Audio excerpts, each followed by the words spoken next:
dando sequência, então, hoje, no nosso projeto de entrevistar ex-presidentes da associação e resgatar toda essa memória associativa, a gente tem a honra de poder conversar com o João Borges, que foi presidente na associação no período depois do Leonel. O Leonel veio a falecer, a gente teve a continuidade daquela presidência nas mãos do César Trindade, e aí o João assumiu a nova gestão. João, seja bem-vindo a Porto Alegre. O João hoje mora em Curitiba, mas bem-vindo à casa de volta. E a gente gostaria que tu contasse um pouco do João até chegar na associação, e contar um pouco de como a associação era naquele momento político, naquele momento de implantação de novas fábricas no estado, que expectativas o João tinha e que expectativas a associação tinha naquele momento. Tá, primeiro agradeço à Geflora o convite de voltar a Porto Alegre. É sempre uma alegria voltar a Porto Alegre, foram momentos muito especiais da minha vida profissional, esse período que eu passei em Porto Alegre, entre 2005 até final de 2008, então são uns 4 anos mais ou menos. Foi um período muito rico, muito efervescente, e eu até estava comentando antes que um pouquinho da história de o que fez eu vir a Rio Grande do Sul. Então tem toda uma história de empresa, que obviamente é de trabalhando num empreendimento privado, você fala em investimento, em novos negócios. E depois de uma série de estudos e avaliações, então, o grupo onde eu trabalhava, que é o Grupo Serco Finlandês, decidiu investir no Rio Grande do Sul e no Uruguai. Então, a nossa equipe foi formada no Rio Grande do Sul inicialmente, e aí começamos a trabalhar no sentido de viabilizar um projeto de grande porte no estado do Rio Grande do Sul. Que era o projeto? Que era o projeto da Stora Enso, que pretendia fazer uma fábrica de celulose. Então coincidiu, eu acho que foi uma certa coincidência, né, Tatiana, que nesse mesmo período, outros projetos grandes também foram anunciados. Então, isso fez com que o Rio Grande do Sul se colocasse na vitrine, né? Todo o setor, não somente o setor de celulose e papel, mas o setor florestal como um todo, e o Estado, enfim, as instituições olhando, bem, os investimentos muito significativos, como isso vai acontecer. Então a gente veio para cá com essa expectativa e foram anos bons. A gente aprendeu muita coisa, o convívio com a Geflor foi muito importante, porque nós tivemos todo o acolhimento aqui de toda a estrutura aqui do Florestal Gaúcha, porque obviamente se via nisso uma oportunidade de se dar um grande passo, um grande avanço como Estado produtor de florestas, e atrás disso tudo que é floresta traz de benefício, de uma ocupação ordenada da área, desenvolvimento econômico, novas oportunidades, tecnologias novas que chegam, melhoria da infraestrutura que é essencial para que o negócio se viabilize. Enfim, havia uma expectativa muito boa. Mas, como eu comentei, o fato de ter havido 3 projetos, acho que foi um fator assim, que chamou a atenção, talvez mais do que se devia à época, né? Então, isso criou assim, uma grande expectativa em toda a sociedade de como isso iria acontecer, quais seriam os impactos de da chegada desses grupos, em positivos e aquilo que se julgaria que seria ter de negativo, perdas e alterações que poderiam ser negativas para alguns segmentos. Mas foi muito importante, eu acho que, embora hoje a gente perceba que desses empreendimentos apenas um realmente se tenha concretizado, mas eu acho que foi uma oportunidade de crescimento do setor. porque se amadureceram vários temas, a questão ambiental, o licenciamento, a forma de se ocupar as áreas, enfim, toda a dinâmica que o empreendimento traz acabou sendo despertada. Sim. E acho que isso tem reflexos que são positivos até hoje, e eu ainda tenho assim, bastante confiança que o setor florestal ainda tem muito para se desenvolver no Rio Grande do Sul, porque seguramente é um estado assim, excepcional para esse setor, para outros também, mas especialmente para esse setor pelas características geográficas do estado. Boa produtividade, ainda tem extensas áreas que estão sendo ocupadas ainda com baixa ocupação econômica, e a posição privilegiada do estado em relação ao Mercosul, ao país, aos outros países aqui do Cone Sul, e os acessos também aos mercados mundiais.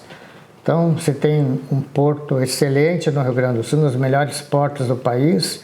Então, se tem tudo para que o estado realmente, em algum momento, possa assim, ter uma expansão significativa nesse setor. E fala o João, que viveu diversas experiências, né? A gente estava conversando antes e morou em diversas regiões do país, né? Então conhece o Brasil e toda essa área florestal. Tem uma expertise, uma capacidade muito grande de conhecimento. Teve em diversos projetos. Né? Tem uma visão muito grande de setor florestal, então escutar que o Rio Grande do Sul foi e ainda pode ser um estado que se desenvolva ainda mais, isso é muito bom para quem está aqui, para quem vive aqui. E o setor florestal, hoje nós temos preocupações muito grandes com temas como mudanças climáticas. Sim. E o setor florestal tem toda essa capacidade de ser uma solução muito importante para essa questão de mudanças climáticas. O Rio Grande do Sul, mais do que qualquer outro estado no país, teve recentemente aí uma tragédia, uma catástrofe ambiental, que foram as enchentes do ano passado. E isso seguramente é um sinal importante de que as mudanças climáticas não são apenas uma conversa, mas são a realidade que afeta a vida de muitas pessoas de maneira muito assim forte, né? Então o setor florestal pode contribuir no sentido de ordenar a ocupação de áreas, de proteger mananciais. As empresas têm essa característica de se preocupar com isso, né? Então essa preocupação não é assim simplesmente porque é uma obrigação legal, é porque ou você faz bem feito as coisas, ou então, em algum momento, as coisas desandam. Né? Você vai pagar um preço por ter feito as coisas mal feitas do ponto de vista ambiental. Então, as empresas o fazem porque as pessoas têm essa percepção de que se faz as coisas com responsabilidade, se cuida, se protege, se planta onde se pode, se utiliza a tecnologia adequada, os cuidados adequados, que isso é bom para toda a sociedade.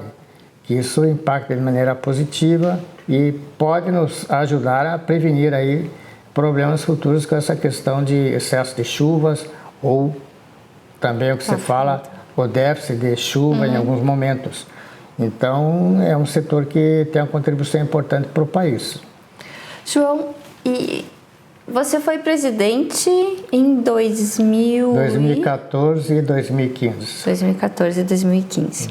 Naquele período, 2014, qual era a visão da associação? Qual era a proximidade com o governo? Qual era a visão da associação? Que necessidades se tinham de governo e associação? Como é que era essa relação? Em que momento a associação estava e em que momento o governo estava? Que mudanças existiam efervescentes naquela época? Olha, a associação ela teve um papel muito importante porque, obviamente, todas essas questões, essas tratativas com as instituições ambientais, principalmente na área da justiça ambiental, elas têm que ser feitas de maneira institucional. Sim. Então a Agiflor tem esse papel que é essencial. Eu acho que o Estado ele tem que olhar as atividades econômicas do ponto de vista macro. Ela não vai tratar essa empresa ou esse caso, ele tem que pensar no conjunto. Então, por isso que a AGEFLOR tem esse papel importante. Quando se leva um tema para se discutir com o governador, com a secretaria, ou com o Ministério Público, com o órgão ambiental do Estado, você tem que pensar de maneira macro, né? Às vezes não importa, a empresa pode pensar, bem, eu vou resolver o meu problema. Mas ao resolver o meu problema, eu não posso estar criando um problema para um terceiro. Então, por isso que a AGEFLOR tem esse papel, porque ela trata dos temas de maneira abrangente, pensando no conjunto.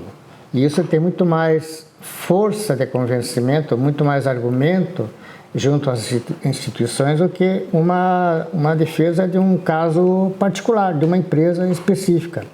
Então, a AGEFLOR, nesse período que foi um período assim muito, eu diria assim, foi muito efervescente, porque havia muitas reuniões com representantes do governo, do executivo, com as secretarias, mesmo com outras entidades, com universidades. O meio acadêmico também cobrou muito o posicionamento aí da AGEFLOR e do setor, e eu acho que foi de vital importância. Eu acho que só se superou isso de certa maneira. Eu acho que você pode dizer que se superou essa fase do setor aqui no estado graças à atuação da AGEFLOR, porque foi feito, não eram 3 empresas ou 2 empresas, era todo um setor pensando no conjunto e no bem comum, né? Que fosse um bem que pudesse de alguma maneira ser positivo para toda a sociedade, para os municípios onde as empresas estavam se instalando,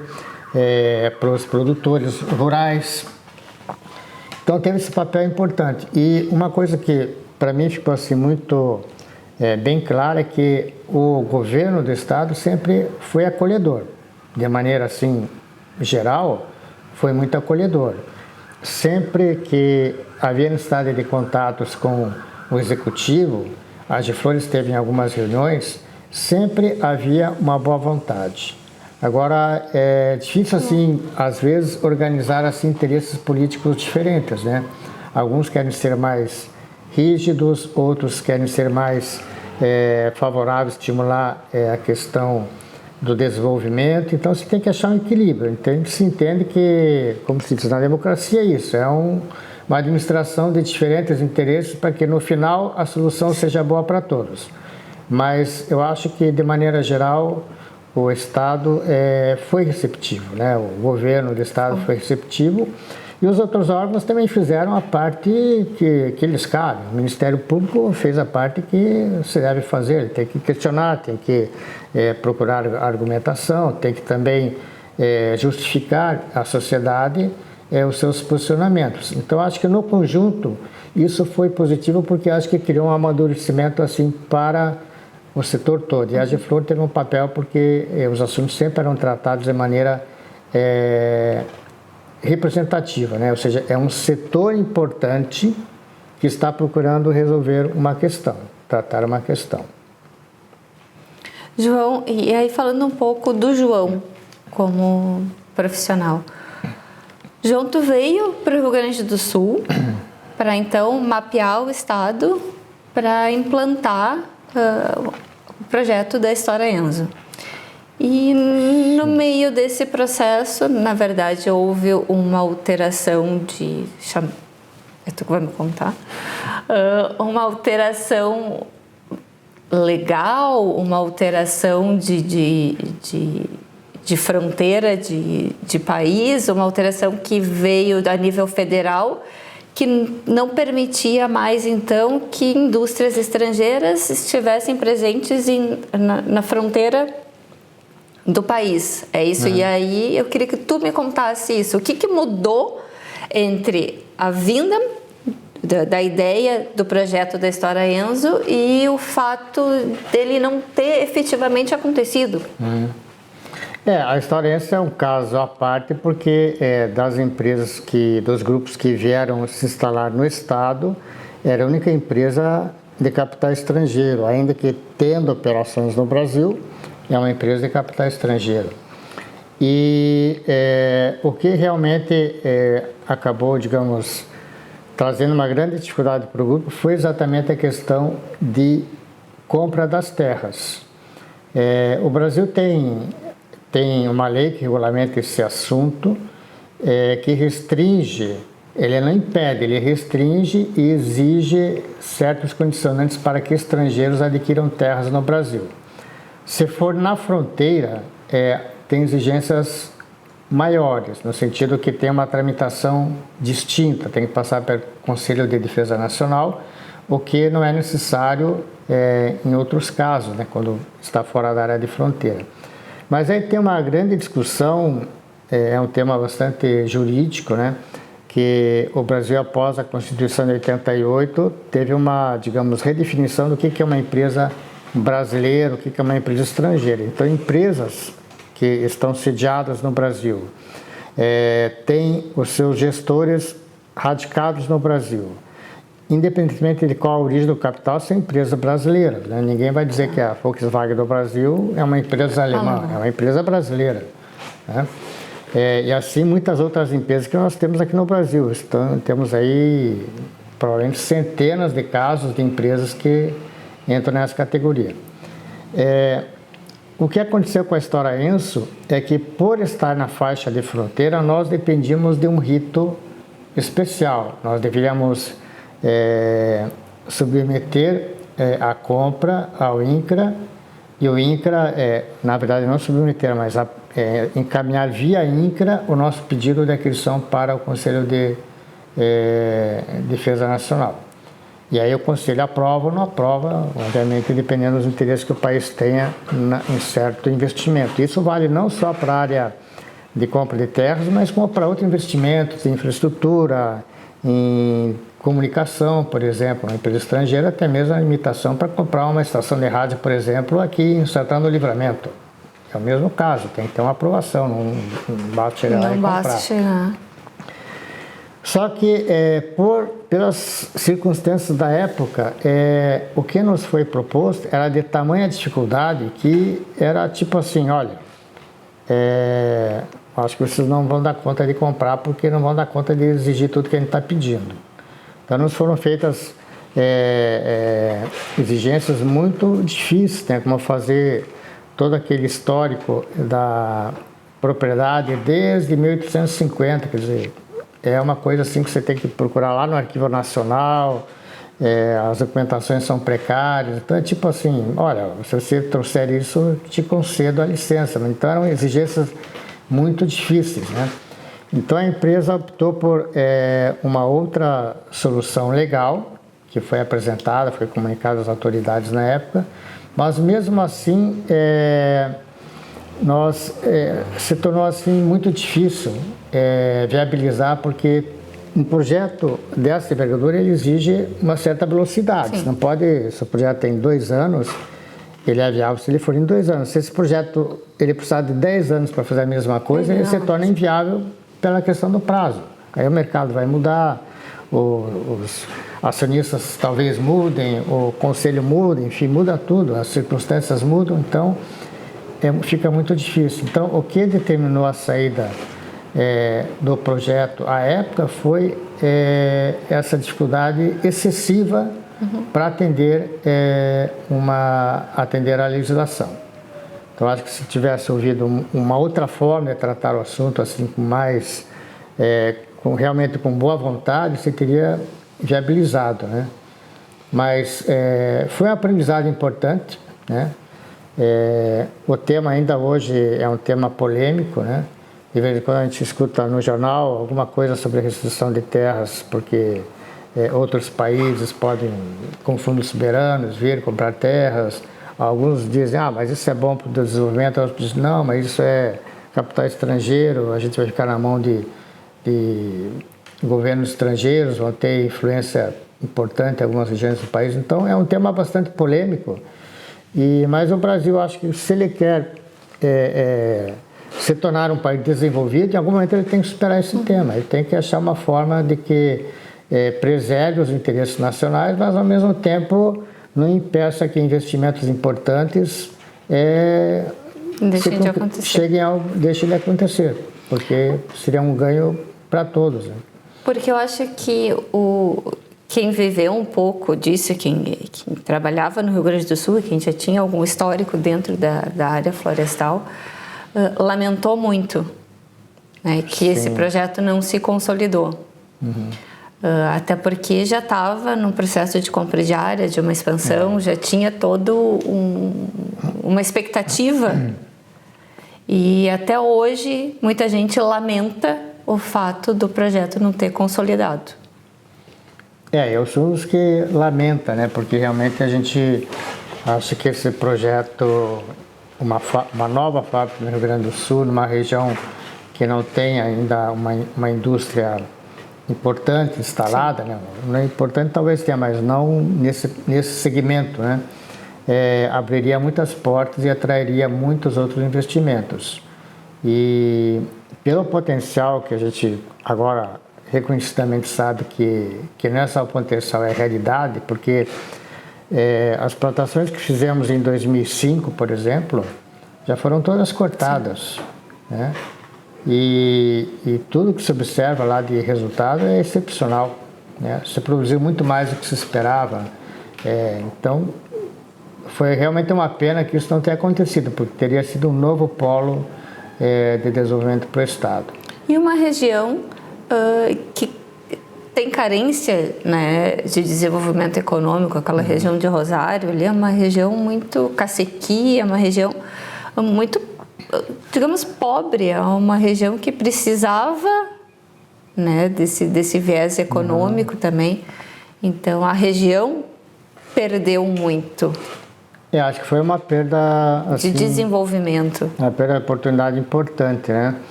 Porque o investimento ele procura aqueles locais onde as condições são favoráveis. Né? A gente vê hoje estados que à época eram talvez menores nesse setor do que o Rio Grande do Sul e que depois se desenvolveram assim, de maneira assim, bastante impressionante, como é o caso de Mato Grosso do Sul. Né? Mas, de fato, né, é uma região que o potencial está lá, né? Quer dizer, o potencial do ponto de vista de expansão. Sim, de expansão. Que os resultados são bons, são conhecidos. Agora, antes não se tinha evidência, porque ainda não era uma expectativa. Agora você tem evidência que, de fato, aquilo que se dizia não somente se confirmou, como superou o que se esperava, né? Mas o potencial de ampliação está lá. Então, a gente espera que em algum momento algum investimento novo chegue, não precisa ser em celulose, pode ser em outro negócio, também tem outras opções para o uso da madeira, da matéria-prima, mas que esse potencial seja tornado realidade, que acho que vai ser muito positivo para toda a região ali da fronteira oeste do estado do Rio Grande do Sul.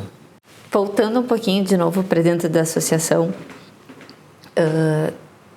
todos os anos a AGEFLOR então faz um mapeamento econômico do setor e lança então os números no que a gente chama de anuário.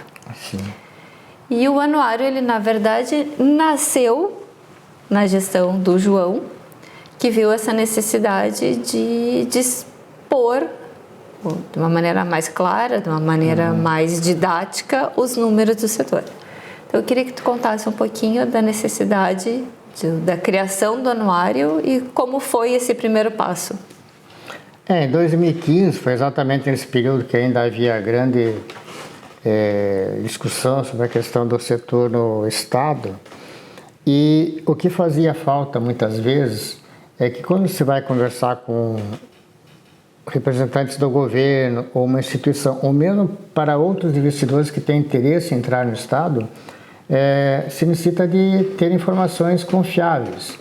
E aí a gente não tinha uma referência não formalizada. Se tinha os números, mas você tinha que ficar compilando, pega um pouquinho aqui, um pouquinho ali, junta, depois você vê que tem uma distorção, isso aqui não bate com esse. Então foi muito importante para a AGEFLOR, toda a AGEFLOR à época foi bastante receptiva a essa ideia de que o setor precisa ter uma estatística formal, uma estatística que sirva como referência. Então essa foi a ideia de criar o Anuária, de ter um documento que permita que terceiros e o próprio setor e o Estado, o governo, enfim, as instituições, quando se diz, quanto é que o Estado tem de área plantada? Tem a referência, está ali no relatório anual da AGEFLOR, ali tem a informação atualizada. Isso também se fez em algumas outras associações, porque é um instrumento importante de comunicação com a sociedade. Isso evita que você tenha números incorretos ou muito defasados. Então é a forma de não somente se mostrar os números do ponto de vista de quanto se plantou, onde é que estão essas áreas de plantações florestais, ou que espécies, mas também é um instrumento importante de comunicação dos benefícios sociais da floresta e ambientais. Sim. Também é importante que o setor saiba que o setor protege as áreas que utiliza. A área ocupada hoje, em média, no estado está em torno de 45%, ou seja, tem outros 55% que são áreas protegidas, né? Ou são reserva legal, são áreas de preservação permanente, ou são áreas que têm pássaro nativo, enfim, tem alguma característica ambiental importante que está sendo protegida. Então, é importante também mostrar não somente o aspecto ambiental, que são vários, né? A questão de biodiversidade, como você protege a fauna, a flora, áreas que estão destinadas para isso especificamente. Tem a questão também de proteção contra incêndios, tem toda uma infraestrutura que se tem preparada para lidar com situações de incêndio.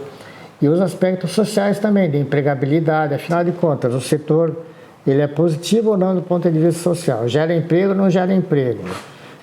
O que acontece nos municípios ao longo de vários anos com a atividade florestal? Qual está sendo o impacto? Então, isso tudo é importante você ter uma estatística, porque isso permite que depois as decisões que se tomam sejam apoiadas em informações confiáveis. A AGEFLOR faz isso e tem feito isso muito bem. Os relatórios, aquele primeiro relatório que de 2015, se não me engano, foi um primeiro esboço. Hoje eu vejo que os relatórios estão melhores, que é muito bom, né? Estão sendo aprimorados. E também isso também se integra com outras informações a nível nacional. Então é importante saber também qual é a posição relativa do Rio Grande do Sul em relação aos outros estados, como é que ele está evoluindo. Isso tudo acho que dá elementos para que o setor olhe para si mesmo e diga, olha, estamos bem, temos que melhorar nisso, isso aqui foi uma grande conquista, estamos nos destacando nesse aspecto. Isso tudo são incentivos e motivações para que o setor cada vez floresça mais e seja mais positivo, né, para a sociedade.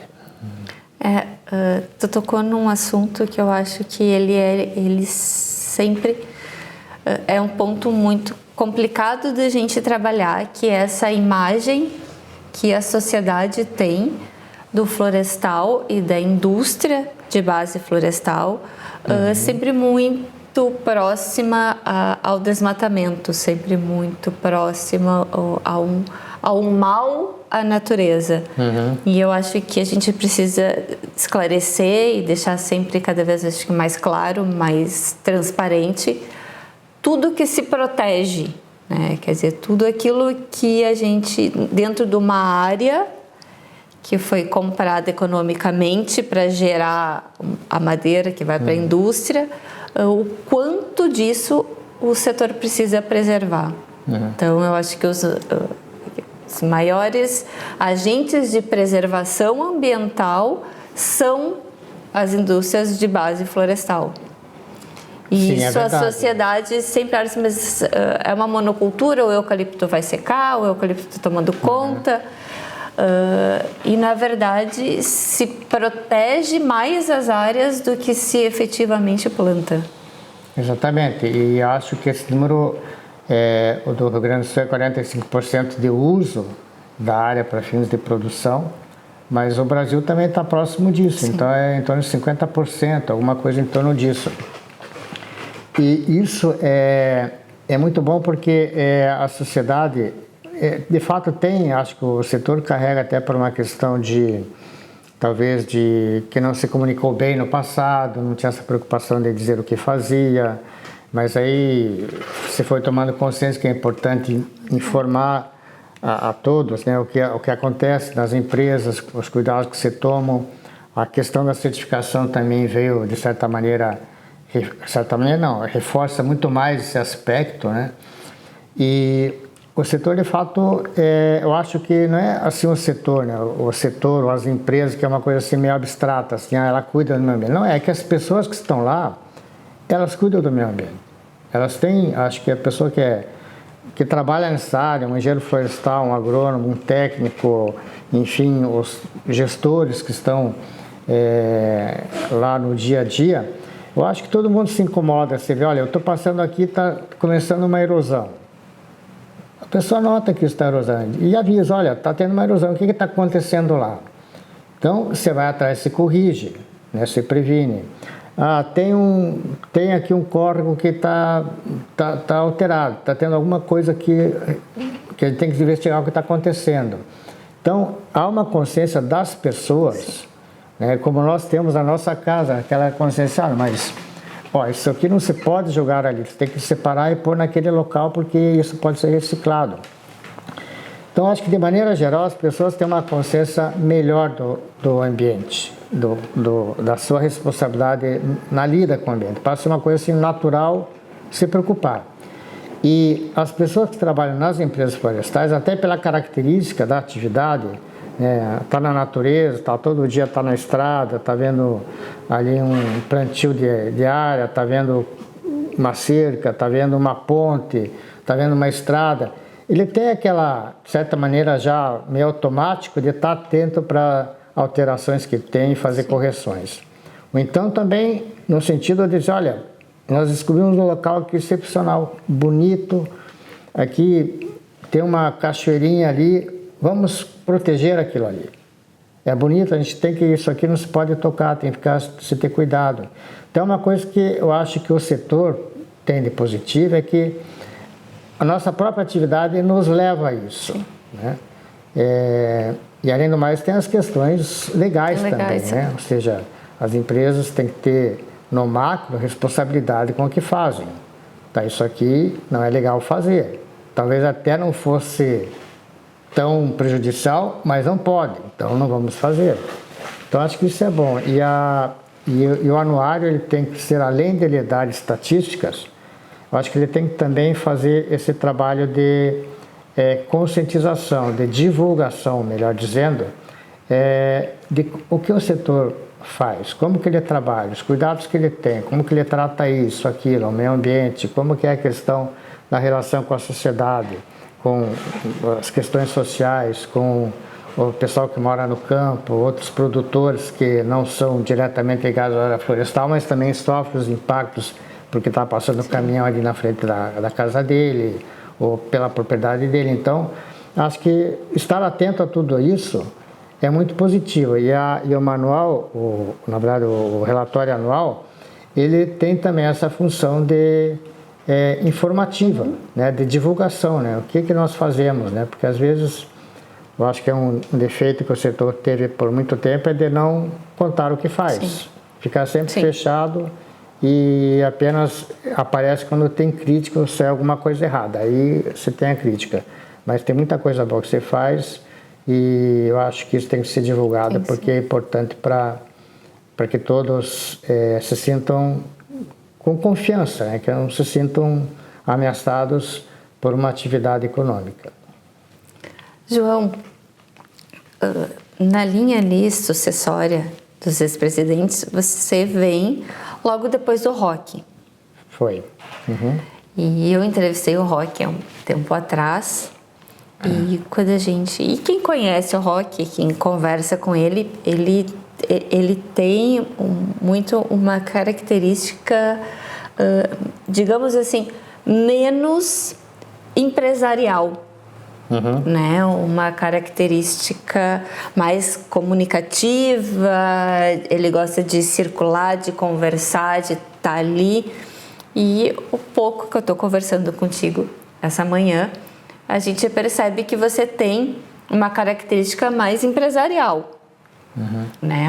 De estruturação, de como funciona uma empresa. E você trouxe um pouco dessa característica para dentro da associação. Então, reorganizar ela de uma maneira com pensamento mais como empresa. Um serviço associativo mais estruturado. Então, como foi essa caminhada? Como foi reestruturar toda a associação? Bem, é que, de fato, a associação ela foi muito demandada. Aquela época, principalmente. Isso é normal. Obviamente que esse ritmo de demanda, ele varia com o tempo e isso é normal, não teria como ser diferente. Mas o que acontecia na época é que havia muita coisa a fazer na AGEFLOR, muita demanda associativa, representar o setor, ir a reuniões importantes, defender ou expor, enfim, as demandas do setor, as suas iniciativas, o que o setor está fazendo. Mas também havia muita carga de trabalho no dia a dia das empresas. Então ficava muito difícil de conciliar essas duas coisas. Então me pareceu importante naquela época que a AGEFLOR tivesse uma estrutura que funcionasse independentemente do que a gente estava sendo cobrado nas empresas, porque às vezes tem que fazer um orçamento, tem até o dia 30 do mês para fechar. Bem, até o dia 30 eu estou fora. Só que a associação não pode esperar até o dia 30. Tem coisas muito mais urgentes de interesse do setor que tinham que ser tratadas. Então, nos pareceu que seria importante a AGEFLOR ter uma estrutura mínima para poder exatamente atender a demanda também dos seus associados, né? Porque as pessoas têm tal assunto, a AGEFLOR está tratando e está vendo. Mas quando que sai? Como foi encaminhado? E aquele ofício foi entregue, está sendo discutido, vai ter uma reunião? Então, não dava tempo de a gente fazer tudo ao mesmo tempo. Então, por isso a pessoa do João não tinha como estar em diversos lugares. Assim, eu, como também outros membros também da AGEFLOR. Então, por isso que eu acho que foi importante criar uma estrutura mínima. Então, na época você pensou numa gerência executiva, enfim, uma função executiva, para exatamente estar 100% integrado, focado digamos, na agenda da associação. Então, acho que isso é uma coisa positiva e acho que hoje não tem muito como funcionar fora desse esquema, né? Acho que tem que ter alguém dedicado 100% cuidando disso, uma pessoa ou mais, aí depende obviamente do momento, pode ter algum momento que isso seja suficiente, outros momentos tem que ter uma estrutura um pouco maior, e isso tem que ser dimensionando conforme a necessidade, mas o que ocasionou à época criar uma gerência executiva foi esse aspecto, né? De realmente fazer com que as coisas na associação andem e não fiquem travadas, porque não por má vontade, mas por incapacidade de se alocar tempo a todas as demandas. Sim.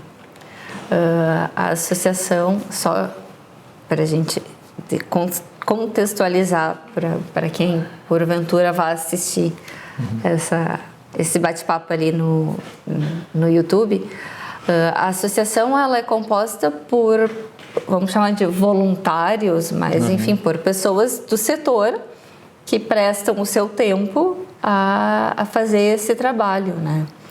Então, o presidente e as diretorias todas, elas demandam um tempo para a associação, mas elas têm as suas obrigações frente ao seu trabalho, o que nem sempre é fácil da gente conciliar. Sim. Então, o João, na época, vislumbrou essa necessidade do executivo para que o presidente tivesse até, acho que traz até uma autonomia para o presidente, né? Porque o presidente está à frente de decisões mais macro e não tanto da necessidade do dia a dia. Exatamente. Eu acho que o presidente de uma associação ele tem que definir quais são os temas prioritários. Esse assunto aqui é o tema prioritário da associação. Então, nós temos que tratar disso agora. Então, na verdade, acho que a função muito é definir as prioridades e aí os recursos que se tem vão ser alocados para poder atender essa demanda. Podem ser internos, né? Em muitos casos tem que ser a representação da Agiflor, a Agiflor tem que estar lá, ela representando. Em outros casos pode contratar um terceiro, um consultor para dar o apoio. Isso, na verdade, mesmo antes da minha gestão, nas outras gestões, também acontecia de certa maneira, só que nós tivemos várias pessoas que deram contribuições muito importantes, ainda dão, provavelmente, que não o dão num esquema assim contínuo, mas tem uma demanda, se pede, né, aquele profissional vai procurar então preparar um documento, um relatório, vai se reunir, vai participar de algum evento, etc., específico. Então isso sempre também é um recurso importante para uma associação, né? Porque muitas vezes é claro que os membros da associação, como é natural, obviamente que eles dizem, olha, a empresa contribui, mas ela tem um limite. Né? Então vamos otimizar esse recurso para que seja bem utilizado. Então também tem limitações orçamentárias. Seguramente toda associação gostaria de fazer muito mais do que faz, né? Mas aí os sócios, os membros é que dizem, olha, tudo bem, só que o recurso é desse tamanho. Então isso é natural também, a gente faz isso na empresa, a associação tem que fazer a mesma coisa, né? Nenhuma empresa se diz, olha, eu quero plantar 20 mil hectares. Falo, não, o dinheiro que dá para plantar 10, então vamos plantar 10. Então é assim que as coisas funcionam na empresa e na nossa casa também da mesma forma. E na associação também. Não é diferente. João, um tema que ele está agora muito no dia a dia da gente é essa revisão do zoneamento ambiental. A gente está caminhando para algumas alterações, já fizemos alterações que consolidaram no ano passado e a gente segue trabalhando alguns pontos de que o setor necessita que seja visto de outra maneira, né? Ou que traga benefícios para o Estado também e que traga benefício para as empresas. Como era esse tratar do zoneamento na época, então, da chegada do projeto da História Enzo e do João, presidente da associação? O zoneamento foi um tema muito importante, discutido.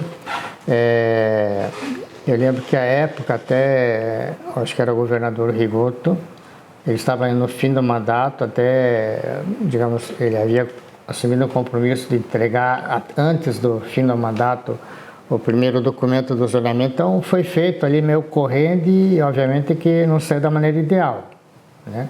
Obviamente que o governador fez a parte dele, que era pressionar para que saísse o documento, saiu, mas obviamente que em função do prazo ele poderia ter saído melhor do que saiu. Então ele saiu com muitas, digamos assim, excessivamente rigoroso, ao meu ver, à época.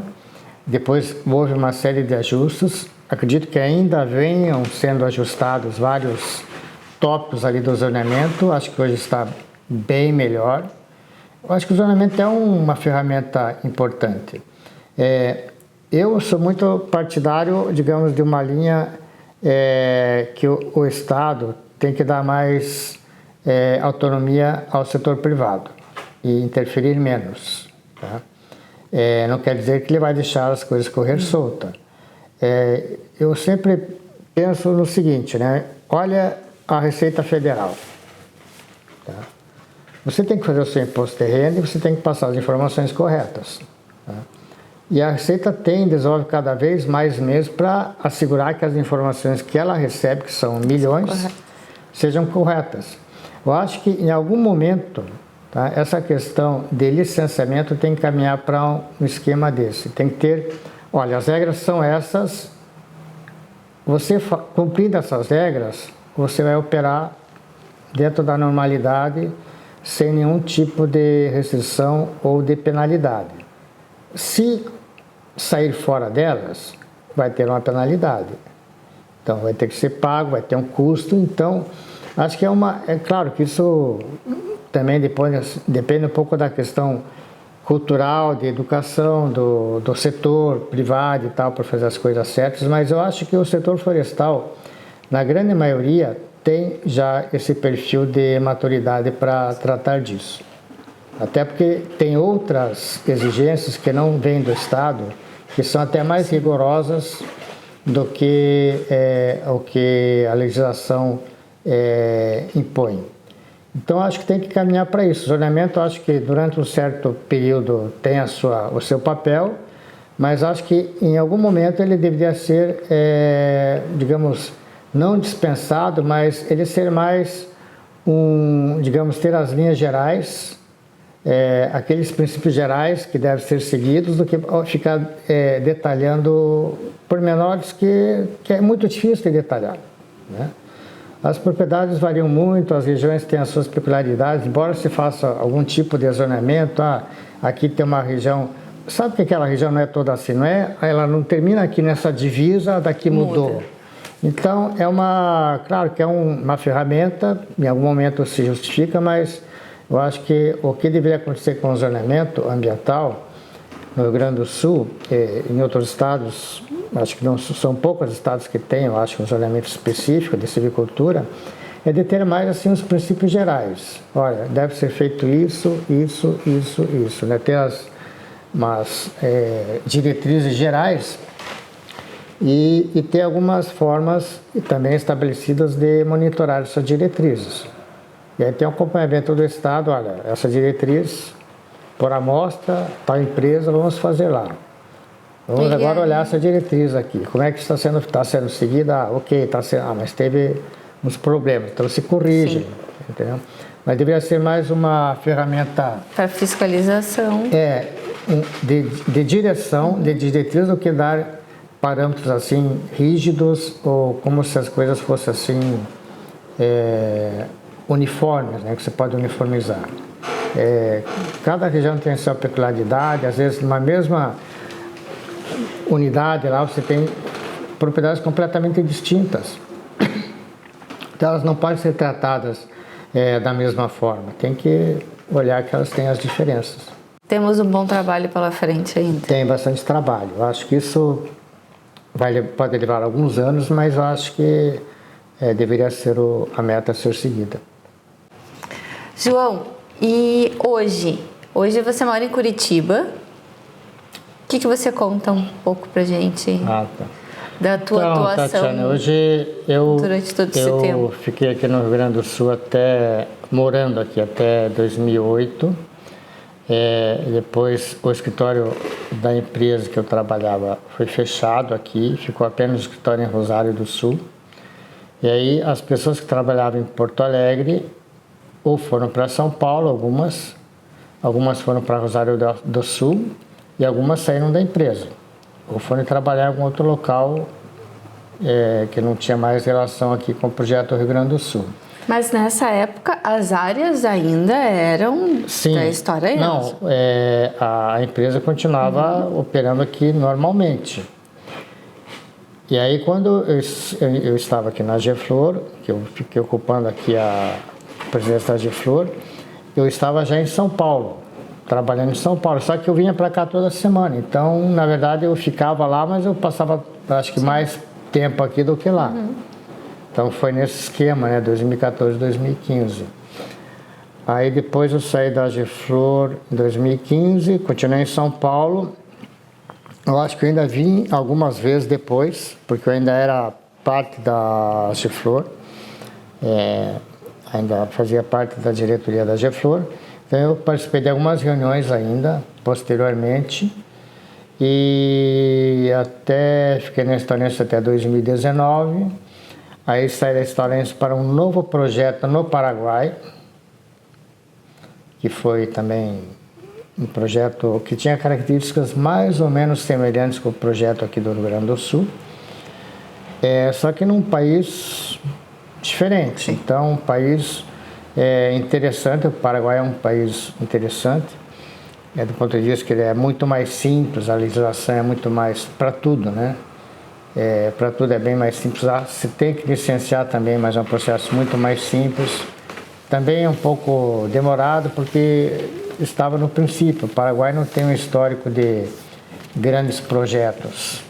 Ele tem tem um setor florestal, mas é relativamente pequeno, esses últimos anos que vem crescendo. Foi interessante, um país muito simpático, o Paraguai. Gostei muito lá dos paraguaios. Dos paraguaios, assim, pessoal muito afável, você sabe, muito receptivo. Aqui no Rio Grande do Sul também foi um período muito bom também. Me senti muito em casa sempre aqui no Rio Grande do Sul, me sinto sempre em casa aqui. Até porque durante a minha infância, meu pai é gaúcho, eu era gaúcho, ele faleceu em 2010. Mas durante a minha infância eu vim muito ao Rio Grande do Sul, principalmente na época de férias. A gente vinha passar em Vacaria, então eu lembro sempre do frio. Sim, nunca esqueço do frio, da neve, da geada.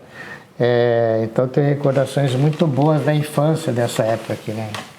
Com os meus avós, né? Com primos, etc. E sou engenheiro florestal, formado em 76, ou seja, ano que vem se completam 50 anos. Bastante tempo, faz né? Bastante tempo. Eu nunca me imaginei que 50 anos depois ainda estaria falando de assuntos florestais, né? Ainda bem. Ainda bem, né? Bem, eu fui para o Paraguai, depois voltei, fiquei no Paraguai até 2022, e aí, de fato, me aposentei. Aí, para passar o tempo, aí resolvi construir uma casa. De madeira? Não, não é de madeira, de alvenaria mesmo, mas usando bastante madeira, que eu gosto muito de madeira para decoração, enfim, para vários componentes da casa. Então tem sido meu passatempo, ou dor de cabeça, não sei.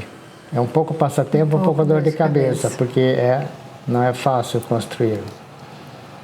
Isso em Curitiba hoje? Em Curitiba. E aí meus filhos atualmente estão todos lá.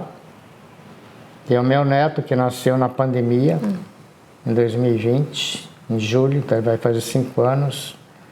E foi muito curioso, né? Porque a minha filha grávida, durante o período da pandemia. Então eu lembro que teve aquelas coisas, chá de panela, não é isso? Sim, chá revelação, chá de bebê, chama hoje. Então foi uma coisa muito surrealista, porque no dia que foi feito, a gente não podia ter contato com as pessoas direto. Então as amigas lá de minha filha organizaram tipo uma carreata assim, elas iam, passavam em frente de casa, parava o carro assim, deixava lá um presentinho, assim, entregava um pit stop, deixava ali no portão, ia embora, dava tchau, e era assim, uma coisa muito estranha, né? Sim, e até o próprio acompanhar a gestação, eu fico imaginando, vai fazer ultrassom Pois tudo isso. Não, nossa, eu lembro, era tudo tinha com máscara, se desinfecta aqui, não sei o que e tal. Mas felizmente da minha família só o meu filho acho que teve Covid. Minha esposa e meus outros 2 filhos não tiveram. Você? Eu fiz nesse período eu estava no Paraguai. Tá? Eu acho que eu fiz assim uns 20 testes de Covid. Mas e como é que fazia essa ponte aérea? Porque, bem, teve um período que ficou fechado, né? Então você não tinha voo. Então, uma vez eu fui no avião lá, particular lá da empresa, foram me deixar em Curitiba.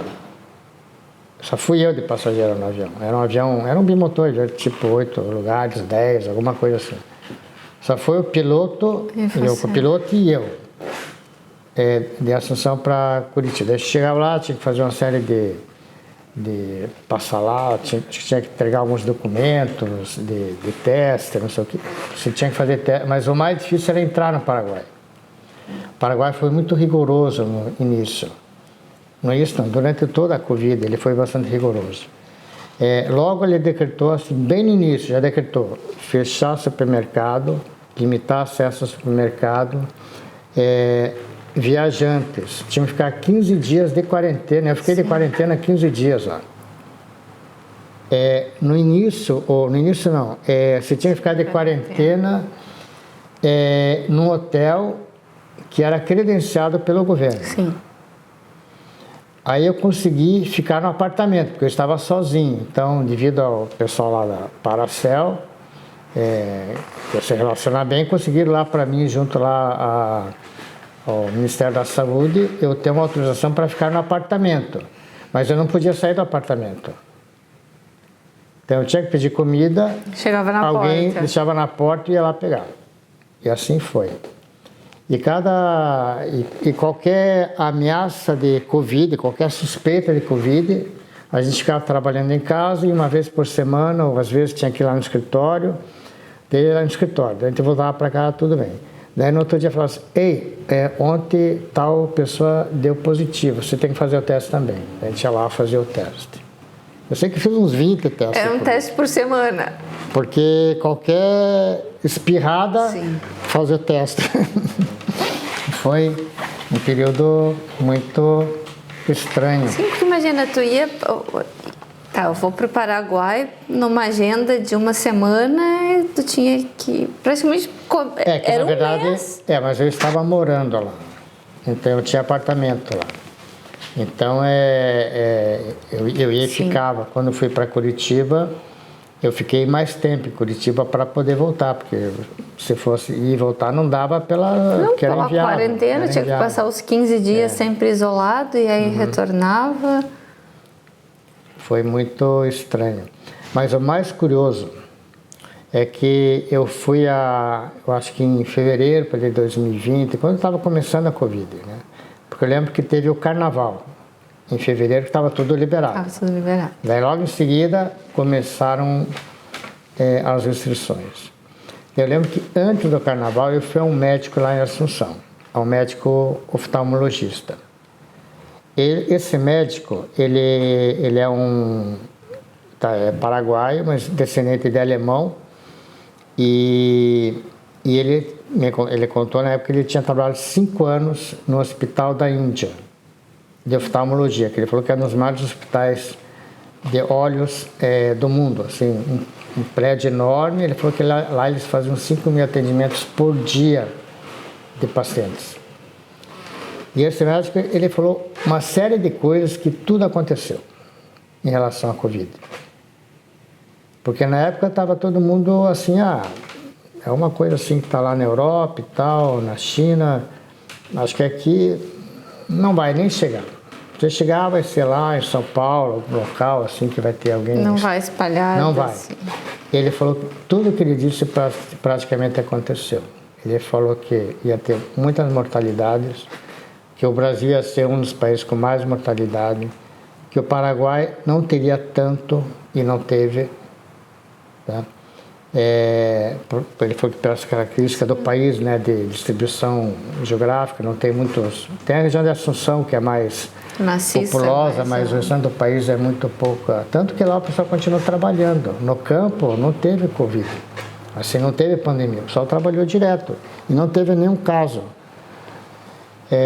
Mas ele falou sobre o uso de máscara, sobre vacina. Ele falou que ele achava que ia demorar bem mais tempo. Isso ele achou que ia demorar mais e acabou saindo antes. Mas eu lembro que eu saí de lá meio impressionado com ele. Até quando eu voltei para o escritório, eu comentei essa previsão dele, e ficou todo mundo assim, nossa, será que vai acontecer tudo isso? E aconteceu. Parece que faz tanto tempo. Pois parece que faz 10 anos e foi. E não faz nem 5 anos, né? Pouco tempo. É verdade. Foi um período bem estranho assim, para a humanidade. Né? Foi.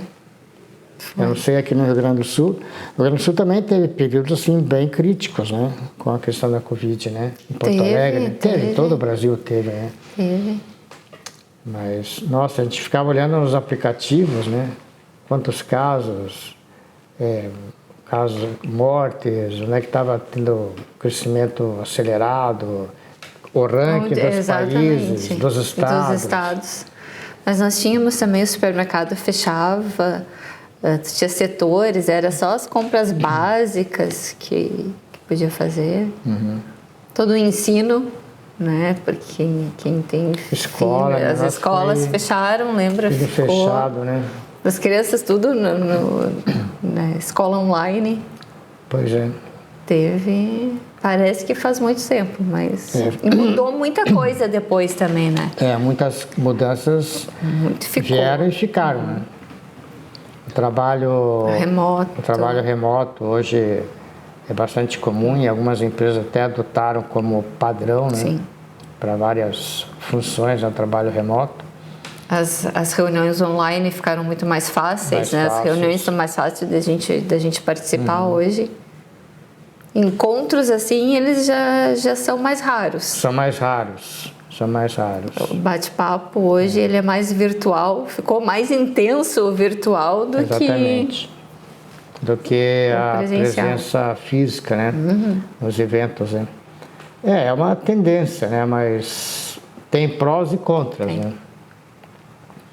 Por um lado é bom porque facilita a gente evita perda com deslocamento, essas coisas, mas eu acho que faz muita falta o contato pessoal, né? O contato olho no olho, aquela conversa, faz muita diferença. E é muito importante, né?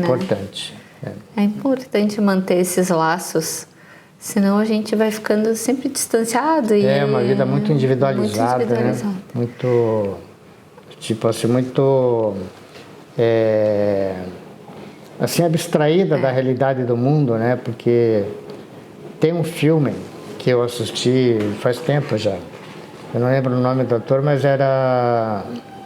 Eu lembro que o nome do filme em português era Muito Além do Jardim.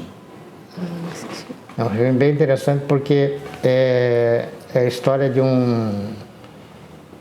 uma pessoa, um mordomo, um empregado doméstico, uma pessoa que ele era o mordomo, o empregado de uma pessoa muito rica, de um empresário, uma pessoa milionária dos Estados Unidos.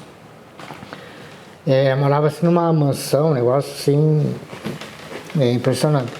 Aí essa pessoa morreu. E ele deixou toda a herança dele para essa pessoa, porque ele não tinha filhos, não tinha parentes. Então ele deixou tudo para esse mordomo. Só que esse mordomo, ele nunca tinha saído da casa. Ele nasceu, se criou e se tornou adulto naquela casa. E tudo que ele conhecia do mundo era o que ele tinha visto pela TV. Na época, né? Era só TV. Então, a visão dele do mundo era a TV. O que acontecia fora da casa dele, toda a informação vinha pela TV. Tá bem interessante porque mostra assim como a leitura dele do mundo, né?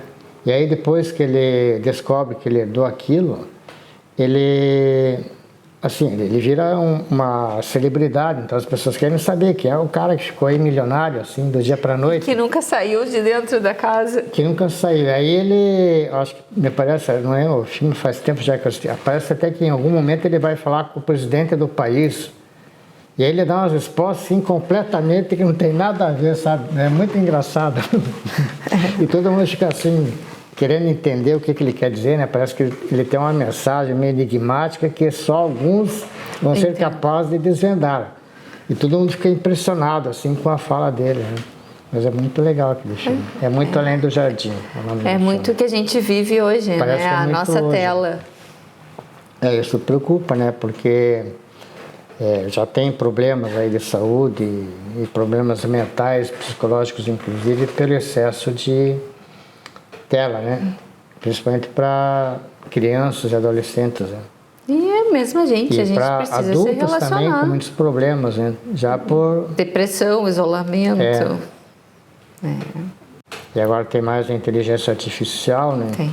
Que também, de certa maneira, pode induzir você a se interessar por mais um assunto, por um tipo de pensamento, e aí é meio complicado como vai ser o mundo, né? Cada vez mais importante a necessidade da gente fazer as nossas entrevistas assim. O tete-a-tete. Exatamente. E não seria mais fácil até se nós fizéssemos virtual. A gente teria prática, cumprido esse... É prática, mas se perde, né, a oportunidade de se interagir mais, né? E até buscando isso foi que uma das premissas do projeto era que ele tinha que acontecer de maneira presencial. Então o João mora em Curitiba, veio hoje de manhã fazer uma visita para nós e disponibilizar desse tempo, né, se doar a esse projeto, porque a gente em nenhum momento pensou em fazer isso online. A gente em nenhum momento pensou talvez na facilidade. Não, a gente queria que vocês pudessem voltar dentro da Geflor. Eu acho que aqui a gente revive muitas memórias. A gente teve um episódio que foi feito externo, 2 episódios externos, mas todos os demais a gente quis trazer vocês de volta para dentro da associação. Ver ela nos dias de hoje, revisitar, rever as pessoas. É sempre importante se rever as pessoas. E tem o bate-papo antes, tem o bate-papo depois, tem o bate-papo durante. Então é muito rico. Isso deixa todo um legado, deixa muita riqueza para quem assiste e vai ficar. Acho que isso é o mais importante. Isso vai ficar. E não é só a história da associação, é a história das pessoas que passaram por ela. E a gente chega nos dias de hoje com uma associação forte pelas pessoas que marcaram a presença e que construíram ela. Pois é, a associação já tem 55 anos, né? Vai completar 55 anos, né? Então, acho que são poucas associações florestais no Brasil que têm essa longevidade.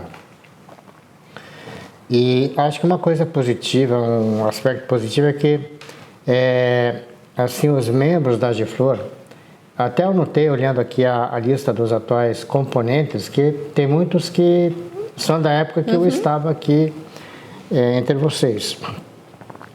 E então isso foi positivo, porque teve sempre muitas pessoas dedicadas, realmente pensando no setor. Tem vários, eu não vou citar os nomes, porque sempre a gente pode esquecer e não ser justo, né? Mas noto que tem ainda pessoas da década passada, né? Agora a gente já começa a falar nas décadas, né? Nessa altura do campeonato. Que continuam presentes e ativas. Então isso é muito bom, porque eu acho que uma associação também, ela ganha corpo quando tem continuidade nas pessoas, porque isso permite que aqueles que chegam saibam o que aconteceu. Sim.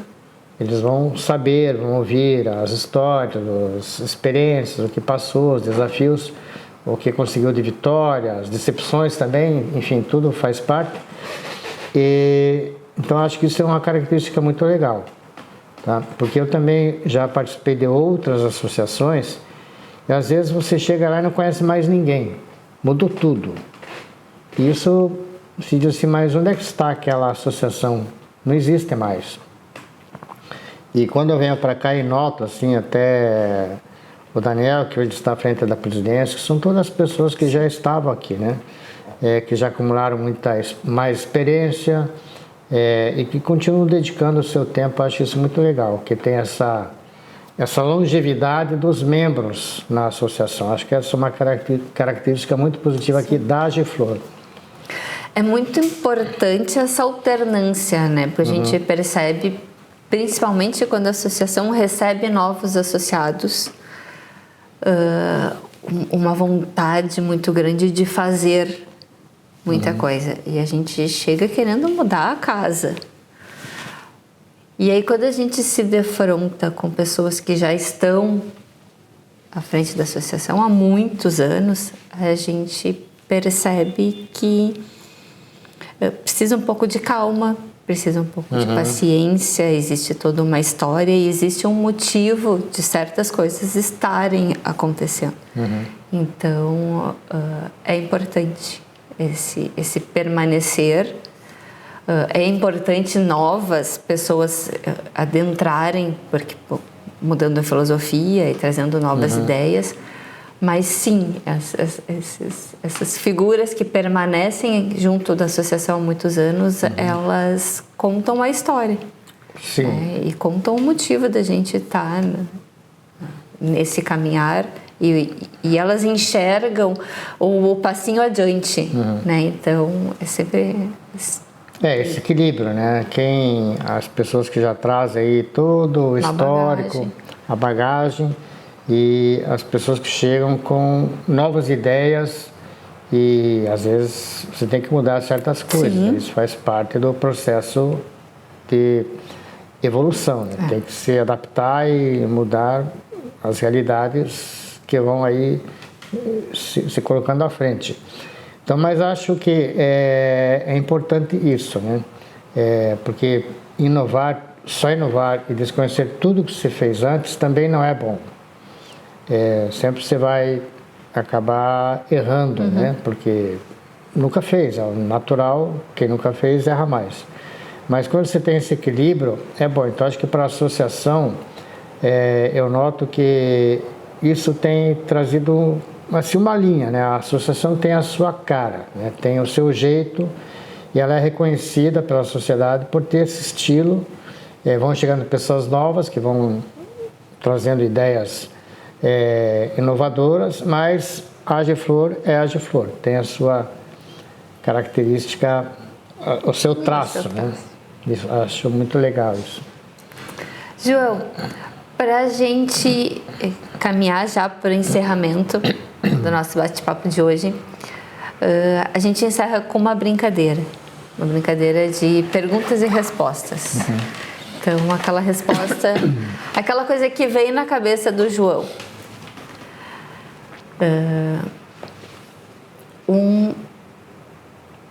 Uso da madeira. Construção civil. Uma espécie florestal. Eucaliptus, acho que é um híbrido, né, ouro grande, mas é uma espécie que acho que trouxe ao país a competitividade da produção de madeira no país está muito ligada a esse híbrido, né? Então acho que ele merece um destaque, merece um troféu. Uma associação. Que passou por muitas, né? A Agiflor. Eu achei uma observação, é uma resposta rápida, mas eu acho que a Agiflor sempre tem um caráter muito... ela é muito acolhedor, o ambiente da Agiflor. Isso é uma marca importante. Muitas vezes as associações são meio assim formais, frias. E a Agiflor tem um caráter assim, você entra aqui na sala e fala, não, estou em casa. Coisa de gaúcho. Coisa de gaúcho. Uma personalidade do setor.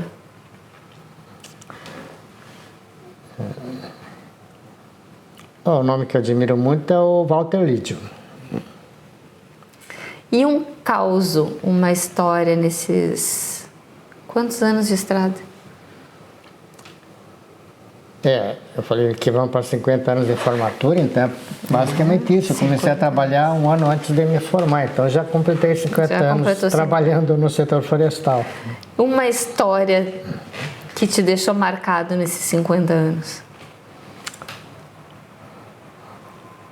Olha, tem uma história muito engraçada. Eu não vou falar quem, mas eu vou falar o que aconteceu. Uma vez eu saí com um grupo de colegas de uma empresa. para fazer uma visita técnica a uma empresa. Não era no Rio Grande do Sul. Tá, o pessoal tudo muito animado e tal, devia ser um grupo de uma meia dúzia, uns 6, 8, para fazer a visita. Nós chegamos no hotel e foi uma viagem longa e nos instalamos no hotel. Aí a visita era só no outro dia, daí nós fomos beber alguma coisa, uns aperitivos e tal, confraternizar ali, né? Bater um papo ali com o pessoal.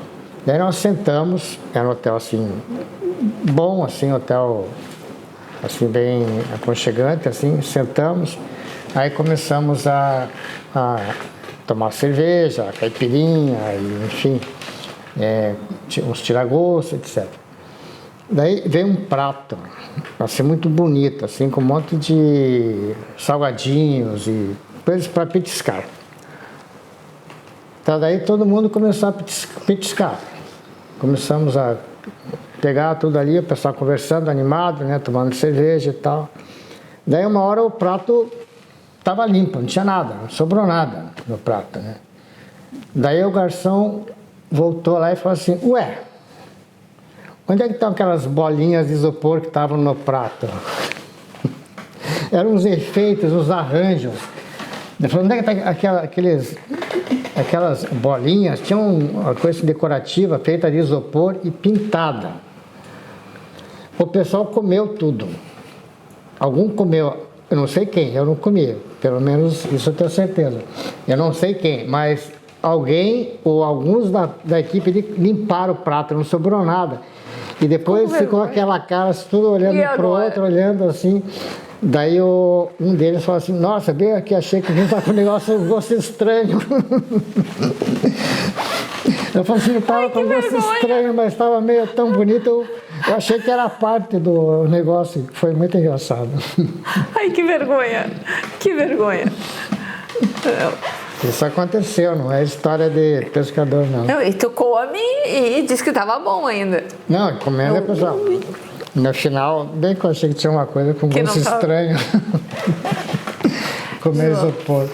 João, em nome de toda a equipe, então, em nome de toda a G-Flor, e da equipe que hoje faz o dia a dia, queria te agradecer a tua disponibilidade de tempo de vir, a tua disponibilidade do desejo também de vir, né? Sair da tua casa, sair de Curitiba, um dia que hoje em Porto Alegre chove, inverno. Então, agradecer tudo isso, agradecer a você estar aqui contando essas histórias todas hoje. E agradecer em nome de todos, eu até me faltam as palavras, mas é um trabalho que está sendo muito gratificante, né? A gente poder reviver todos esses momentos e poder participar junto de vocês. Então, muito obrigada, né? Obrigada pelo tempo, obrigada pelas histórias, obrigada por construir essa associação que hoje a gente segue, mas obrigada pela disponibilidade de tempo naquela época e obrigada pela disponibilidade de tempo de hoje. Bem, Tatiana, eu que agradeço, para mim é uma honra, né, participar aqui desse, digamos, documentário que está sendo feito, e também é uma alegria estar aqui de volta. Na verdade, eu já pensei em vir a Porto Alegre outras vezes, acabei não vindo, porque ele fala, não, mas no próximo feriado eu vou e tal, a gente vai deixando e não vem. Mas, como eu comentei no início, eu tenho muito boas recordações de Porto Alegre, da G-Flor. Eu conheci também vários dos ex-presidentes também, eu tive a honra de conhecê-los e com alguns conviver também. E me sinto muito feliz. Na verdade, para mim foi assim um prazer ter vindo aqui. Hoje está frio, meio chuvoso, mas é inverno e eu também gosto do frio, então para mim está tudo bem, está ótimo. E é que agradeço a oportunidade, acho que foi pena que eu gostei até de ter encontrado mais pessoas, né? Porque é sempre um momento de a gente lembrar várias coisas, né? Assim, ter boas recordações. Mas fico feliz que a G-Flor está bem, que hoje é o Daniel que está à frente, né? O Daniel seguramente está fazendo uma ótima gestão e mantendo aí o pique da Agiflor, que não pode ser perdido. Tá bom, obrigado a vocês e a todos.